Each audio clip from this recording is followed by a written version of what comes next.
Welcome to Clueless with Ogre and Big Paulie.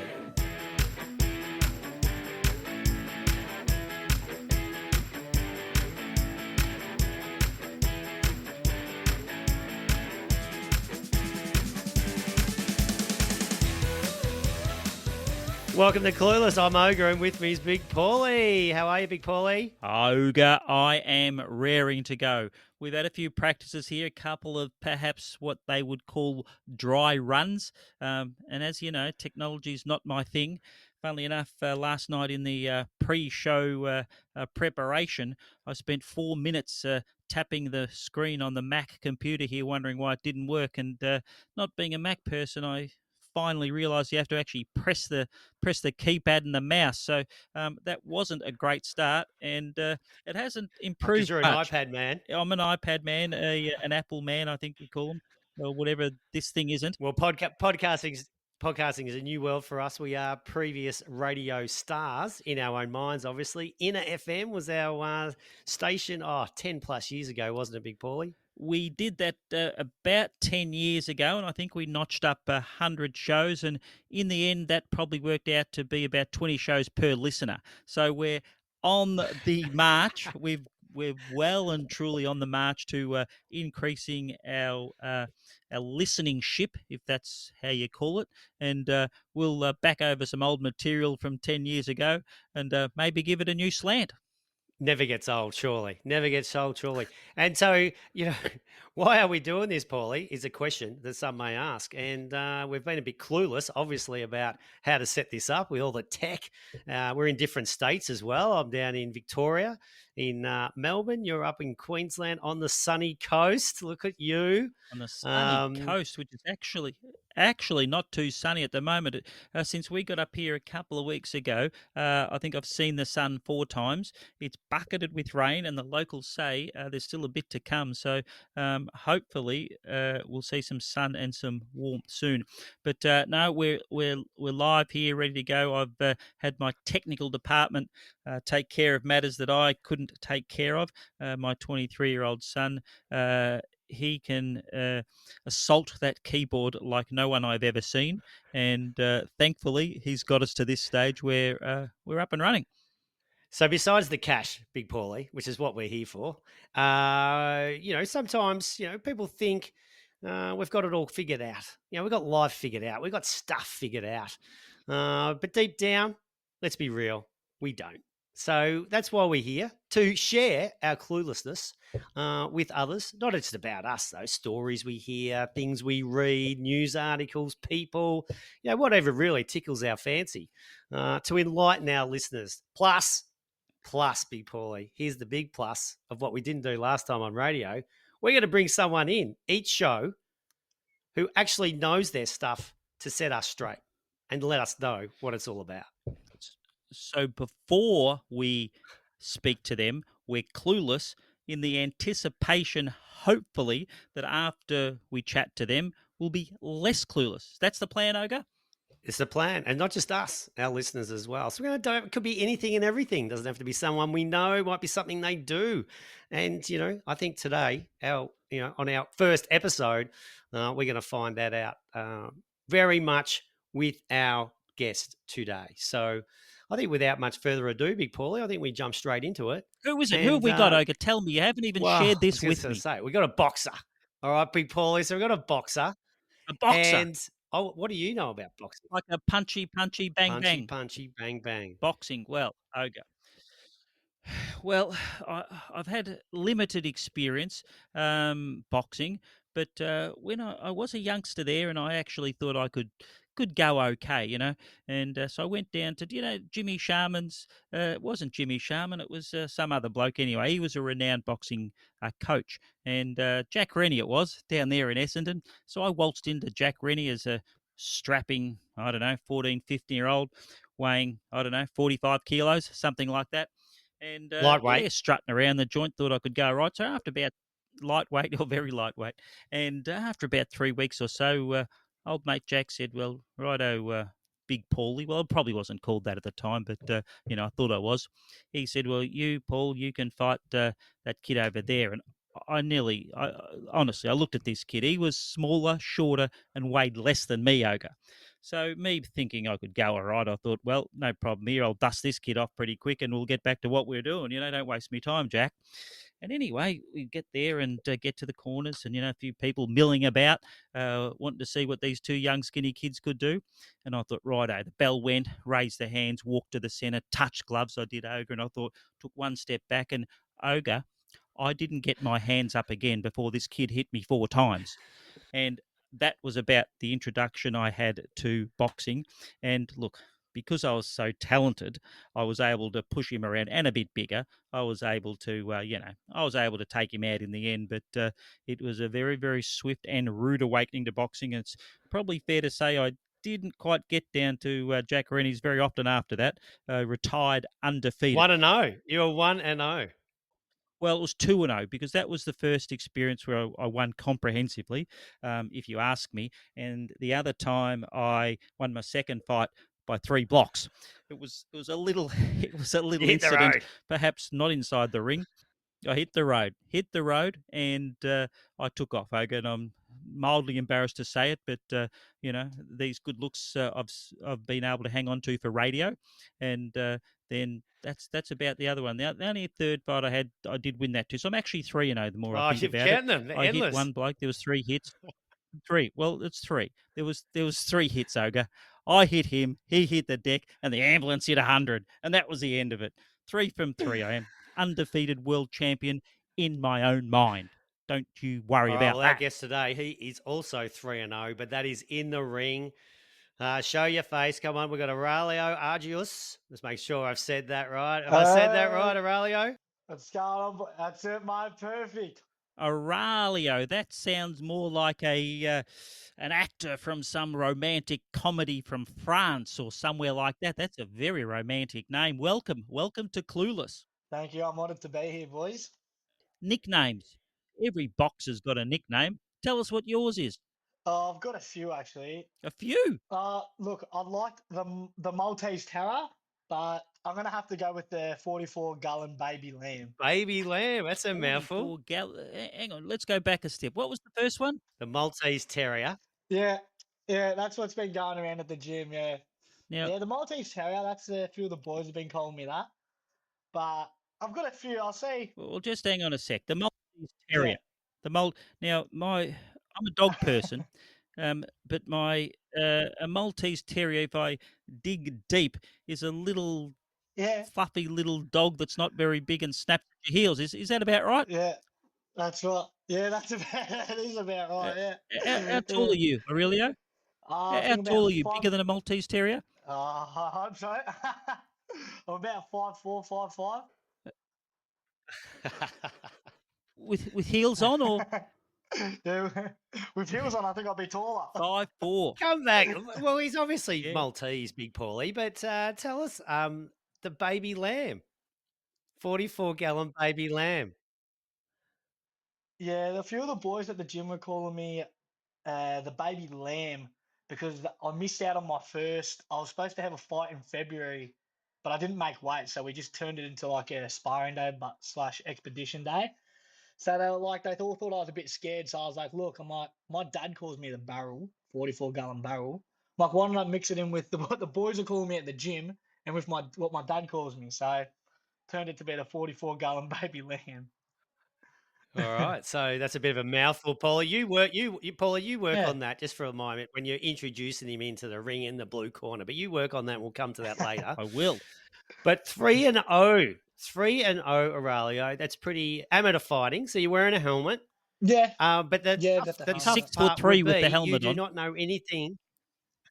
You would not know anything about the boxer that's coming into the ring against you.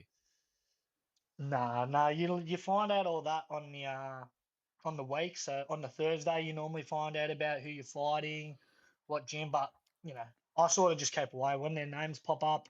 I don't even look. I don't even search their name up. I just get in there and do my thing. That's the way we like, mate. No fear, straight in. That's Don't it. be intimidated That's it. by the Nah. opponent. It'd be fair to say though, as you walk into the ring, being 5'4" yourself, maybe 5'6" with the helmet on, your opponent's a fair chance to be bigger than you. Is that fair to say? Always, always, always bigger. and you just go yap yap yap yap at his heels, and that's it. That's it. That's it. That's it. Right in there. And the Right in their face. and the weight classification, does that vary, or are you stuck into a set Oh part no, that weight, block? the weight really varies. Like right now, I'm about 2 weeks ago, I was about 79. Now I've cut down, I've trimmed down to about 78, 77. Oh, to be 78 or Yeah, But I'm 79 fighting. kilos. Yeah, You fought 2 months ago at 68. yeah, yeah, And so yeah. I as weighed soon at as you 68. stripped and you let yourself go a bit, it's just 10 Yeah. kilo. Oh yeah, And that's easy. from what? That's from just you stop the That's training and from just get a bit of party well, scene and just just the get the food back in yeah, just action. the yeah. Well, we were at Venator Club. That's where all the fights were, and like I went to the pub there, and it was all Italian food. They start pulling out all this Italian food like the veal, schnitzel, mate. Oh, I reckon I put on that day about 2 or 3 kilos. Oh, I did that last week myself. Hey. Look, Ogre Aurelia, Ogre's not an elite athlete like us, so he doesn't understand how you prepare for an event and how you taper, and then you perhaps, you get down to your fittest and your meanest, and then, after the Yeah, event, you've just got to let your body, get back to a bit of neutral. And look, if that takes, eight that's eight right. veal schnitzels and 78 stubbies, well, so be it. No judgment here. No And judgment the here. day That's before the it. fight, you're in the sauna with a jumper on. Is that right? Yeah, yeah. Well, the day before the fight, I was just a bit too nervous about my weight because I was sitting at around 71. So what I did, I woke up the next day. Good That was start. one day before the fight, and went to the sauna at Nunawading, and yeah, I sat in there for about 30 minutes with the jumper on. I had my skins, I had my trackies, and I cut like I think 3 kilos. So I was at about 68, 67.5, and it was just a bit too much. So it was a bit not really worth doing that, but Now, that's what nerves does to you. Really, you do silly things. yeah. Now, just about that sauna for a But minute. The last sauna I had was down at St Kilda Bars. There, and there's a couple of men with towels on. How was there anybody else in the sauna with you? Like, there's got to be a few eyebrows raised when you walk in the sauna fully clothed, and the Maltese yeah, Terrier is just about in there, ready to go. I got something funny for you. When I was there, I actually got told off right when I was about to leave. He's like, "Mate, you're not allowed to be going in with the clothes." I'm like, "Fuck, well, you're lucky you told me now because I'm getting Yeah, out." and clearly, he didn't know Yeah, you were a You're bam, supposed to be bam, bam. nuded. You know. Supposed to be nuded up. yeah, yeah. Oh, the old sauna, eh? So, That's like the Riley, jockeys. I want to talk about fight day. So you're obviously there's got to be a bit of nerves going around, and Yeah, so you what, and you can't eat because you don't want to put on any weight. You probably can't drink any water, but you're fighting, yeah. and the day starts at midday, but you're not fighting till about 2 o'clock. How do you get through all those nerves? Oh, look, to be honest, I'm always like that day when I wake up, I have the worst sleep the night before. You get like little vivid dreams of like what's gonna happen. Like you think, oh, I'm gonna knock him out. I'm gonna get knocked out. All these like things go in my head, That's not what I'm and dreaming about. I'll give you I'm the already tip. waking up pretty rough. And like to be honest, I already wake up pretty rough. So like I don't know if when it's that day, I'm really talkative. Like I only get very quiet when I'm like 2 fights or 3 fights about to go in. But that whole day, I'm very talkative. I want to talk to everyone. I want to talk to my coach, have a bit of a laugh because I feel like when I'm not moving around and talking and doing this and that, that's when it really takes that day will sort of take over me. That's when I start thinking too much, and I sort of almost want to go there with just like this is what I'm thinking. That's it. You know, no more that needs to be put in my head. So So, just yeah, having a And laugh is in it a better? way. Is it better to be fighting earlier in the day or later? Oh, Because I there could be love 20 early. fights. If I can, yeah, Early, I get love it out of the early. way. If I can be first every single time, I'd yeah. do it. I reckon that's a bit like tennis. Yeah. It's actually a game like so mental because you don't know Yeah. in footy. The footy starts at 2:20. You play basketball, netball, soccer. Mm. The game usually starts at a particular time. But with boxing and tennis alike, your game you're scheduled for second or third on or 15th on, and but it could be an Yeah. hour away from being where you're ready or where you think it's going to be, and you've got to change your whole prep. So I reckon that would be hard, eh? Yeah, it's very, very hard. Like that's almost like honestly, I really hate just that time being there. It's just like, especially the type of person I am. I need to be moving around. I need to be hitting pads. I need to be doing something. Because the second I sit down and I'm just looking, that's when I start to feel that thing in the back of my head start creeping, and I'm just like, I got to move around. I got to talk, or else I'll just I'll just freak out. Yeah. Really. And you had a lot of mates there that day, so you don't want to cross your mind Yeah. like, yeah, there's celebration winning, but and you did win Yeah. that day, and you were out and Yeah. about amongst everybody in photos, and Yeah. the medal in your teeth and all that. Oh yeah. Yeah. But the difference between winning and losing, you can talk about. Paulie mentions tennis, and it's sort of this is a physical fight, so you've Yeah. been beaten physically, so you probably don't want to Yeah. think about it, but then it would Yeah. be a totally different outcome. I know you're undefeated and haven't Yeah. experienced it, but it'd be a totally different Yeah. feeling, Yeah. wouldn't it? Yeah. Well, look, I'll be honest with you. I even said on that day with all my mates and everyone around, I'm like, if I lose, I'm packing my bag and I'm going home. I'm not staying there. There's no way. I'm not mucking around taking pictures. If I lose in front of all those people, I'm going home. Well, lucky, So lucky you did yeah. not. And I must say, it's a funny sport. I think watching from afar. I don't know any other sport where at the end of it, the ref holds two blokes' hands and he holds one up in jubilation, and the other just mopes around and goes back to his corner. I mean, that's pretty weird in Yeah. itself. How do you manage those emotions? And when they're holding your hand, do you feel like you've won, you're not sure, you get a bit of an inside word, or how does that work? Look, I mean, was the bloke I conscious sort still of after you'd finished with him, or yeah.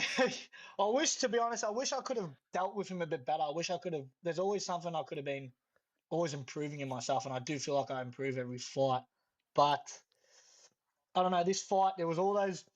You find it funny with boxing. The more people you have for amateurs, the more people you have there that are clapping and making noise whenever you throw a punch. The judges will actually hear that, and they might be able to put more points on for that. So the more people, the more crowd you have, people say that it's more likely for the referees to hear that and they go off the sound. So if I could do a swing and miss, but if the if the crowd are clapping, the ref will hear that and do points on that. that doesn't sound quite So right You to me, get, or you I'm get not too points for sure. clapping. Yeah, you'll find that funny, but I don't know. Like I knew that fight, to be honest. I knew I got a 10 count on him in the first round, so I almost wanted to put the fear in his eyes because he was a bit of a rough looking fella. I've never And he seen a fought in a boxer who different isn't, boxing Aurelio. association. Yeah, but yeah, he had a couple taps like me too. So I was a bit, I was a bit nervous, but I had to put that fear in his eyes. So I sort of knew a little bit too. I did win that, but it's Again, hard to say. I've never seen too many boxers that haven't got a tattoo. Yeah. And I want to come to the tattoos shortly. what's your style, Aurelio? Is it I was just going to say, left, right, good night? Whack, whack, paddy, whack. What is it? My style. I call it the bad rash. Good golly. That's what a lot of people call it because I'm like, yeah, called the bad rash because like, especially all my opponents, they're all taller than me, so my head is on their chest the whole time. It's like I'm a bad rash to them. I can't they can't get me off them. So the second I give them that distance, that's when they'll start playing with me. But that whole 3 rounds, I'm on you like a bad Yeah, rash. I understand. You got to keep your. you've been known as a bad rash in the past too, haven't you, Big Paulie? I don't know about known, but about no, don't know about being known as bad rash, but I think we've had a couple in our time, and I reckon it might have been thankfully less painful than Aurelio over here. Just coming back to Uh, the judge on the day, I was at your third fight, Aurelio, and Jumping on the I've heard bandwagon. historically, boxing. you could have, they've won. We could talk about, Jeff Fennick losing back in the day when Yeah, a lot of the fans thought he'd won and all that sort of stuff. So there has been some unusual results, let's call them. I didn't think on the day there was too yeah. many, but you might have felt you won, but until your hand's in the air, you don't know you've won. Are you nervous that, Hu- well, I think I've won this, but until I'm told I've won, does that still occur? 100%. 100%. It's like, it's always, to me, especially the type of person I am, I'm never like, I'm satisfied, but I always watch my videos again. I'm always like never satisfied in the sense where in that fight, it's almost like a big blur. So I'll be in there and it just goes like that. And to be honest, you don't even know exactly what happened. Like I always have that doubt in my head where I'm like, maybe he fucking did get that little punch on me at the end and maybe he got that, but yeah, you sort of feel the referee's hand just that little bit. I'm like, bro, just put my hand up. I want to win, but it's hard to say. It's hard to say. Well, You never know. fortunately, your hand's always gone up, as Olga said a bit earlier. Now, it's Yeah, funny you mentioned Jeff Fennick. I think it was when Jeff Fennick fought Azuma Nelson. Now, I wasn't at that fight. It was Princess Park. So, again, I like the boxing, but I'm not an aficionado. But I think was it 19, when was that? I think it was 1992 at Princess Park. So, Azuma Nelson fought Jeff Fennick. Big thing, big thing. Anyway, Azuma belted his brains in, I think. And anyway, I may have been out that night with a couple of mates. And one of my mates says, "Oh, Azuma Nelson, and the after party was at some club down there in South Melbourne or something. So we've rocked up to the door at the after party with Azuma Nelson and Jeff Fennick and Don King's son. He was in charge of the whole event. And anyway, mate of mine who's 6'8", he bluffed our way in. So we're up there drinking champagne and having beers with Azuma Nelson. So at home, I have literally got a photo of 3 or 4 of us mates with Azuma Nelson. And thing that makes it interesting now is I reckon he's no taller than you, Aurelio. He is a midget of a bloke, yeah. but he could go Oh, okay. yeah. He could go okay. 100%. 100%. Yeah. The power Now, we comes from touched the on the legs for tattoos me. before. And there's not Oh, yeah. many, there's a bit of a stereotype that the boxer, I mean, if you got a clean skin in there, Aurelio, you wouldn't even be nervous about him, would you? Regardless of the Nah, size and the nah. muscles and even the style. But Nah, their nah. tattoos Nah, no. have a little bit of an extra toughness about them, do they, in the ring? Yeah, I don't know. I think about two of my fighters that I fought previously, or three of them actually, they didn't have. A lot of them, I've even my sparring partners, like a few of them don't really have, like, they don't have any tats. Besides a few at the gym, they all got tats. But this guy, he was the first one that I seen with a sleeve on his arm and a bit on his leg. So I was like, oh. Well, it's probably fair to say Like, obviously, I don't probably know. say to your first two opponents who didn't have tats was because they were only 12. But anyway, Yeah, and so you've got a few tats. What's the theme of your tats there, Aurelio? Is a few, So a bit of like, a give bit us of a like a look. Chicano theme. I got no, I'll take my t-shirt off. well, hello. Oh, Shirts didn't off. even I've got it ask you. all Shirts here. off. Hello. Got all here. My arms, Al Pacino. Gee, I got a skull here. they look like Barley specials. I got all Skull. under here. Barley specials. Yeah, yeah, they are. I got my second name up here on the top across my stomach I can there. see that now. Hang on. Got Yeah, two I can angels see there. that Maltese Yeah. Terrier. Beautiful. That's it. There's no But yeah, room for this the one's baby probably lamb.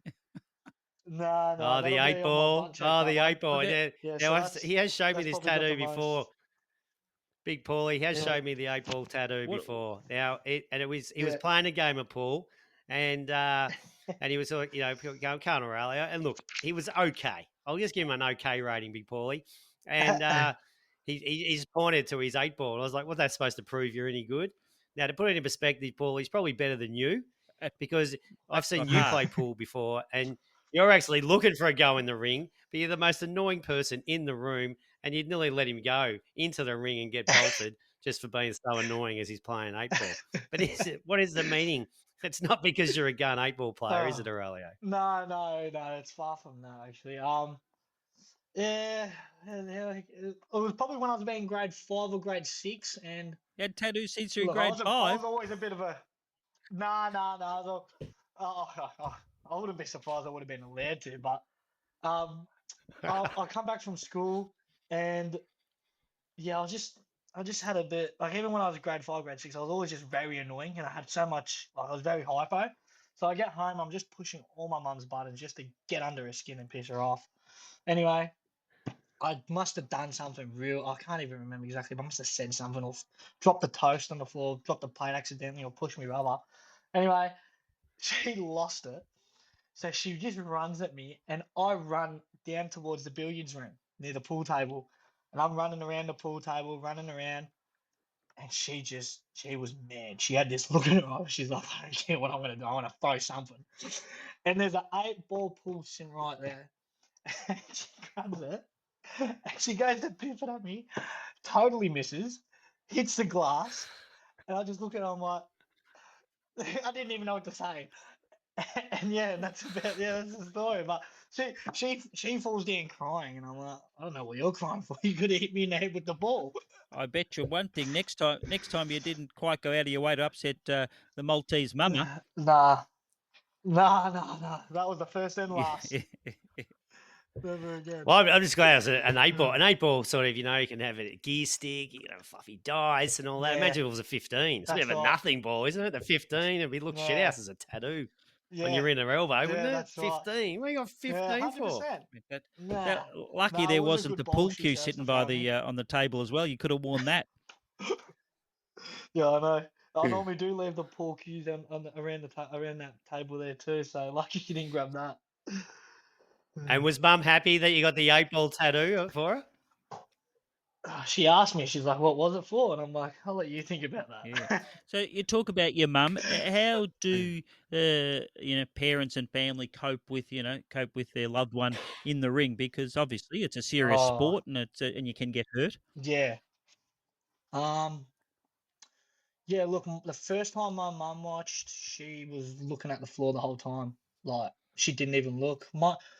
My dad, he loves it. Like he almost wants to be in the ring. That bloke, like he'll be sitting there. Like I can hear him more than I can hear my coaches. Um, I feel it's hard for my girlfriend to watch. Like she's watched my expedition and my last fight, and she sees me cutting the weight. She was there when I was cutting the weight. She's like even seeing me like not even eating as much. I'm drinking 600 ml water. So yeah, it does take a toll on a few people that are close to me. But you got to do these things like that's like I never realized I had to only drink like 600 ml of water. Like once I go past that, you're lucky. It's in the back of your head. So Now It's yeah, too it's just much. you mentioned your yeah, girlfriend there, yeah. and now I know you're only a veteran of 3 fights, but how do I ask this? Have you put together a pre-fight routine that you insist upon before every fight? Oh, If you know what well, I some mean. looks. I'll tell you. I'll be honest. I'll be honest. I actually get that tired after the fights. Like once I've finished drinking beers, I've finished eating. Once I get into bed, I'm out. It's just like a big. You just crash. Aurelio, Like you. That's post-fight. I What was about actually pre-fight? referring to pre-fight routines. Oh, pre fight. Nah. I gotta keep that very. I'm very, very strict. Pro fights like the nerves literally take over you. There's nothing you want to think more about than just belting the guy you're thinking of. Well, Well, it's an interesting saying. There is. You mentioned the girlfriend, and there's a saying that says, I'm a lover, not a fighter. Now you're clearly a fighter. Can you be both? Yeah, I think I can. I think I am. but Like just not the it's night more when before I'm the at the fight. gym and I'm fighting. Yeah. I can't. No, I can't. Well, it sounds like I reckon you should be Yeah. spacing your fights out quite quite Yeah. sparsely. I Yeah. reckon. I do. Lucky I do. Lucky I do.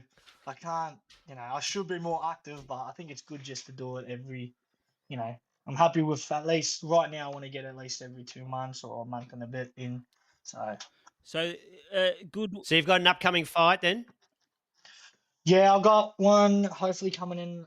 Another. I've still got to shred this weight off and just get more sparring in with other gyms and that. But I think maybe another month and a half. Hopefully, see how we go. But Well, yeah, look, if you need any any tips or hints, Aurelio? I'm also, 3 from 3 undefeated world champion of my own mind. Um, but I, That's I it. just I have to give I you a just ring. want to ask you a quick question. So I don't know if you've heard of this young fella called Jaden Price. I think he's about 12, and he's probably shorter than you, and certainly Yeah, nowhere near 70. I reckon this kid. I've seen him on TikTok. He'd be 12. He'd be 40 kilos or something. Anyway, he does throw them okay. yeah, The yeah. pads are going, all this, and his dad's run quite a pretty good marketing campaign. So they reckon all the good judges say that he's going to be the next English champion. Like a young kid, he's got all this wow about him. He's had 62 fights. I think he's won 60 all amateur fights and all that sort of stuff. So anyway, Far he's out, on yeah. an upward trajectory to be the next world champion at 12. Anyway, all of a sudden, you watch his TikTok and all this stuff. Something's coming. And, look, when you're lying awake in bed, sometimes, you just got to start scrolling stuff that you don't know how it got there, but it just gets there. And then you get, then you're in.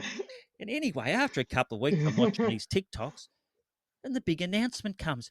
This 12-year-old kid, English kid, being supported by the English government, the English boxing fraternity, for a couple of years, and he sold his soul to Bahrain. He has literally sold out to Far out. Bahrain. The Bahrain government's thrown a heap of money at him and his family, and they've literally sold out. So he's copped a lot of backlash from all these people on Yeah. TikTok and followers and all that sort of stuff. And they're virtually saying, "Jam it, we don't care. This is good for the kid. Better fights, better quality opponents, obviously more money, and all that sort of Mm. stuff." So my question to you, I guess, Aurelio, is has Bahrain rang? Has Bahrain rang But you? look, look. If I had to, if a country did call me and say they want me to fight underneath them, I'd have to say no. To be honest, I'd have to say I'd rather work my way up and fight for Australia. Like this is where I'm from, you know. Beautiful, mate. So yeah, I'd have to say no, 100%, Right, we admire hundred that percent. greatly, And and so, what's the future?